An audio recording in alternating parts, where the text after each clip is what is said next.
texte. Yes. Ici, Jésus dit ceci. Ils aiment la première place dans les festins et les premiers sièges dans les synagogues. Ils aiment à être salués dans les places publiques et à être appelés. Ils aiment à être appelés Rabbi, Rabbi. Mais vous, ne vous faites pas appeler Rabbi, car un seul est votre maître, et vous êtes tous frères. Et n'appelez personne sur la terre votre Père, car un seul est votre Père, c'est celui qui est dans les cieux. Verset 10. Ne vous faites pas appeler directeur, car un seul est votre directeur, le Christ. Verset 11. Le plus grand parmi vous sera votre serviteur, et quiconque s'élèvera sera abaissé, et quiconque s'abaissera sera élevé. Prophète Kainos, à cause de ce texte, plusieurs prédicateurs ont dit « Aucun homme n'a le droit de se faire appeler votre Père, aucun homme n'a le droit de se faire appeler votre maître, et aucun homme n'a le droit de se faire appeler votre directeur. » La question que je vous pose, vous êtes à l'église, mais en même temps dans le monde séculier, vous êtes directeur. Prenons par exemple l'exemple, vous êtes directeur. Directeur dans une banque. Prenons juste l'exemple simple, dans une banque. Et que vous engagez un frère de l'église et qu'il travaille chez vous à la banque. Il vous appelle comment? Il ne doit pas vous appeler directeur parce que Jésus a dit n'appelez personne directeur. Un seul doit être appelé directeur, c'est le Christ. Vous êtes sûr? Si on vous nomme directeur et que vous devez signer un document officiel, vous le signez en tant que qui et au nom de qui, si ce n'est pas au nom du directeur. Alors, qu'est-ce que Jésus voulait dire? Personne sur la terre doit se faire appeler directeur, ni d'école, ni d'entreprise publique, ni dans une église. Vous êtes sûr que c'est ce que Jésus voulait dire? Allons-y dans le cadre de maître. Personne ne doit se faire appeler rabbi, c'est-à-dire enseignant ou bien maître. Parce qu'un seul, alléluia, un seul doit être maître, c'est Jésus. Donc, on ne peut plus appeler quelqu'un maître. Parce que si on ose appeler quelqu'un maître, les trop spirituels et les plus humbles que Jésus, ceux qui sont plus agneaux de Dieu, qui aiment donner toute la gloire au Seigneur, ils vous rappelleront que n'appelez personne maître parce qu'il y a un seul qui est maître, c'est Jésus. Et pour terminer, si on doit appeler quelqu'un père, parce que Jésus a dit, n'appelez personne père sur la terre. Un seul doit être père, c'est votre Père qui est dans les cieux. Et la plupart des personnes qui utilisent ce verset sont des personnes insoumises, rebelles, orgueilleuses, suffisantes et qui ont une très fausse humilité et un faux sens de religiosité. Écoutez-moi très bien. Dans le même livre de Matthieu, Jésus appelle plusieurs fois d'autres personnes des pères. Matthieu 19, verset 29.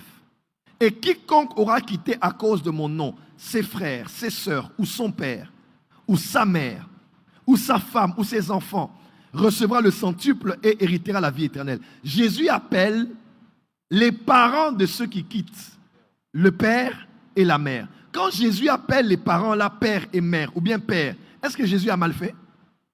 Est-ce que Jésus s'est contredit? Non.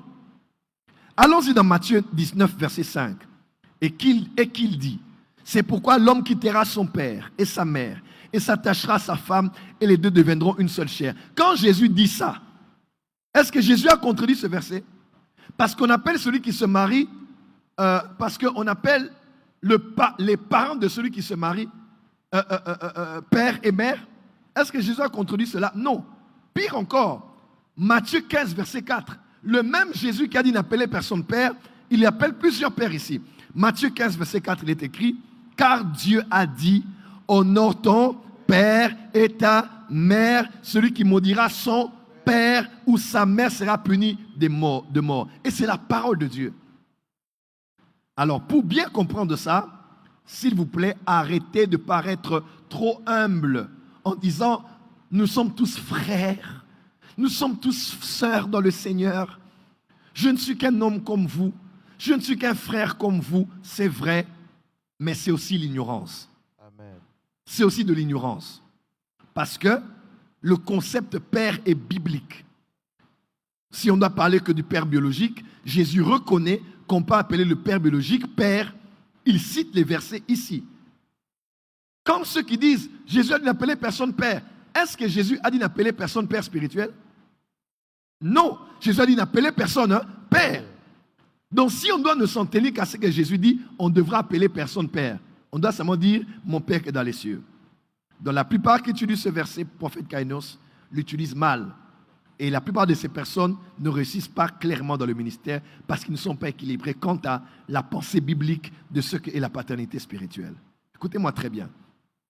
Quand Jésus dit ici, vous connaissez la manière de parler du maître. Le contexte est simple. Les hommes là, c'est ce qu'ils aiment. Ils aiment qu'on les appelle. Ils aiment des titres. Jésus parle des pharisiens, des docteurs de la loi. Voyez-vous? Il dit, ils sont là parce qu'ils aiment qu'on les appelle Rabbi, Rabbi. Il dit donc, ne vous faites pas appeler Père.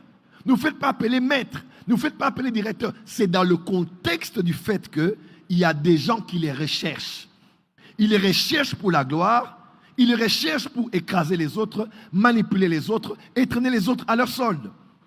Donc ceux qui utilisent ce verset, des fois ils l'utilisent comme une épée, des fois comme un bouclier, des fois comme un instrument offensif et des fois comme un instrument défensif. Comme pour dire, moi je ne crois pas aux histoires de pères spirituels parce que ce n'est pas dans la Bible. C'est juste, excuse-moi le terme, ignorant. Et c'est des fois des enfantillages spirituels pour des personnes qui ont la Bible en main. Écoutez-moi très bien, l'apôtre Paul dit, même si vous avez plusieurs maîtres, je suis votre Père. Écoutez la suite de ce que l'apôtre Paul dit ici. Vous allez voir ça dans la suite. Excusez-moi. 1 Corinthiens 4, verset 17, le même chapitre, n'est-ce pas? Il dit, c'est pour cela que je vous ai envoyé Timothée, qui est mon enfant bien-aimé et fidèle dans le Seigneur. Il vous rappellera quelles sont mes voies en Christ. Quelle est la manière dont j'enseigne partout dans toutes les églises. L'apôtre Paul dit, je vais vous envoyer Timothée, qui est mon enfant. Donc vous les Corinthiens, là vous êtes beaucoup de maîtres, mais je suis votre père. Mais vous avez aussi un frère à vous, qui est aussi mon enfant, c'est Timothée. Je vais vous l'envoyer afin qu'il vous rappelle mes voies en Christ. Amen, amen. Amen. Un autre texte de Timothée 1, verset 2. De Timothée 1, verset 2. L'apôtre Paul dit, à Timothée, mon enfant bien-aimé, que la grâce, la miséricorde, la paix te soit donnée de la part de Dieu le Père et de Jésus-Christ notre Seigneur. Vous voyez? Ici, c'est un père spirituel qui fait quoi? Qui écrit à son enfant et qui le bénit au nom de Dieu le Père. Ça veut dire, il y a le Père céleste et il y a le Père spirituel. Oh, comment? Wow. L'apôtre Paul ici il parle comme père à son enfant et bénit son enfant de la grâce, la paix et la miséricorde que doivent lui être données par Dieu le Père. Dans ce texte, on a deux pères. On a Dieu le Père de notre Seigneur Jésus-Christ et on a aussi Paul en tant que père qui parle de son enfant Timothée. C'est ici que de mon enseignement, je vous enseigne sur, il y a la différence entre le Père céleste et le Père spirituel. Wow. Le Père céleste, c'est Dieu, notre Père qui est dans les cieux. Que ton nom soit sanctifié, que ton règne vienne. Vous allez voir des gens dire, moi je n'ai pas de Père spirituel, c'est Dieu mon Père spirituel. Moi je n'ai pas de Père spirituel, c'est le Saint-Esprit mon Père spirituel. J'ai bloqué même une femme dernièrement qui venait me voir, prophète Joël, tu es mon père, mon père, mon père. Après un bon jour, je vois sur son statut sur Internet, elle écrit, prophète Joël, c'est mon maître, tel c'est mon maître, même mon père spirituel, c'est Jésus-Christ.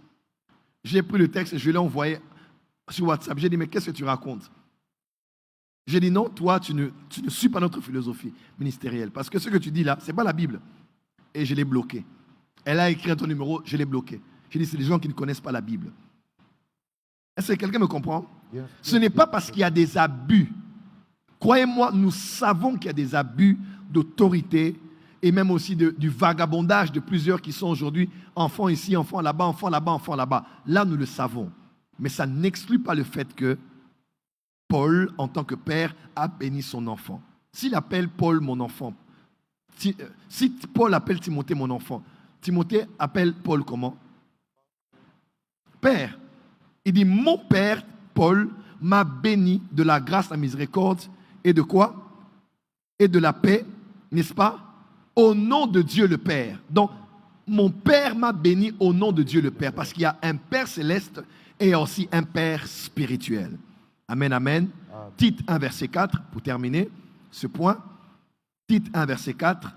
À Tite, mon enfant légitime, en notre commune foi, que la grâce et la paix te soient données de la part de Dieu le Père et de Jésus-Christ notre Seigneur, c'est Sauveur. C'est clair. Un père bénit son fils. Une autre version, à la place de l'enfant, on dit mon fils légitime, mon enfant légitime.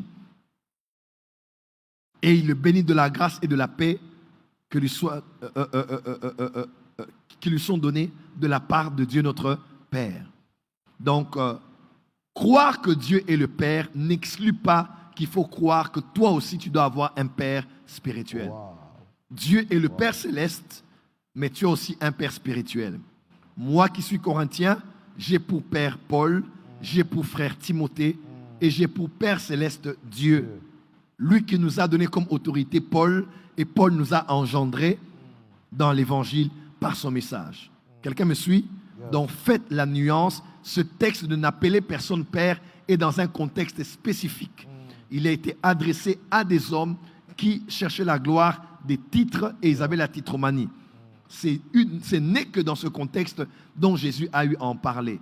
Sinon, l'apôtre Paul est en train de contredire le Seigneur. Il a effectivement Dieu le Père et aussi le Père spirituel. Voilà pourquoi, après le commentaire que j'ai fait maintenant, j'aimerais dire à toute la francophonie, le message de la paternité spirituelle est biblique. Amen.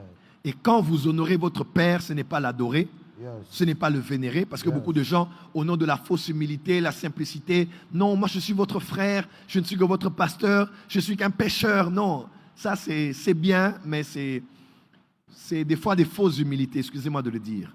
Nous ne sommes pas pareils dans le royaume. Nous sommes tous frères, mais il y a des hommes, même dans Hébreu, on les appelle les gardiens de nos âmes. On les appelle nos conducteurs. On les appelle nos bergers. Amen, amen. C'est des hommes que Dieu a suscités parmi les hommes. Il les a élevés, non pas pour nous écraser, prendre nos argents, nos dîmes, nous manipuler, nous envoyer faire de nous ce qu'ils veulent. Non, on n'est pas dans ce contexte-là de manipulation, mais qui sont là pour former Christ en nous, amen, pour nous accompagner dans notre destinée, pour nous équiper pour le ministère et pour nous couvrir spirituellement. Amen. Et à cause de cela, j'aimerais vous dire, si vous voulez réussir dans le ministère, vous devez donner une place au maître et vous devez donner une place de choix à votre Père spirituel. Qui est votre Père spirituel? Je peux expliquer. Qui est votre Père spirituel? Votre Père spirituel est l'autorité principale